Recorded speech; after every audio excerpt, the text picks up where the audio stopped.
The difference between someone who scores 2 out of 5 and someone who scores 4.5 out of 5, 5 out of 5 in a question is just 10 words.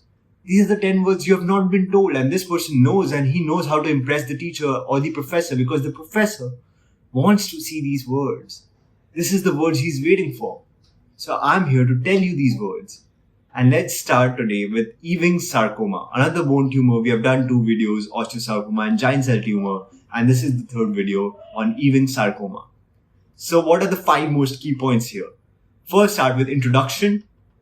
Here you have to mention this tumor is present in diaphysis of long bones and age is less than 20 years. Next, in pathogenesis, the origin of the cells, the origin cells, are mesenchymal stem cells or primitive neuroectodermal cells. Next, the gene EWSR1 or /FLI fusion gene. Definitely mention this point. Next, we move on to morphology. What are the most important morphology points? In gross, we have already mentioned diaphysis of long bones.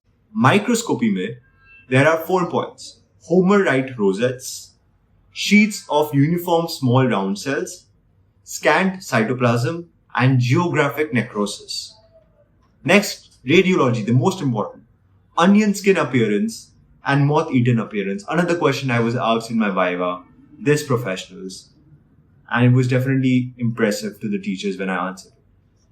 After that, you write clinical features, and that would be end of this amazing answer.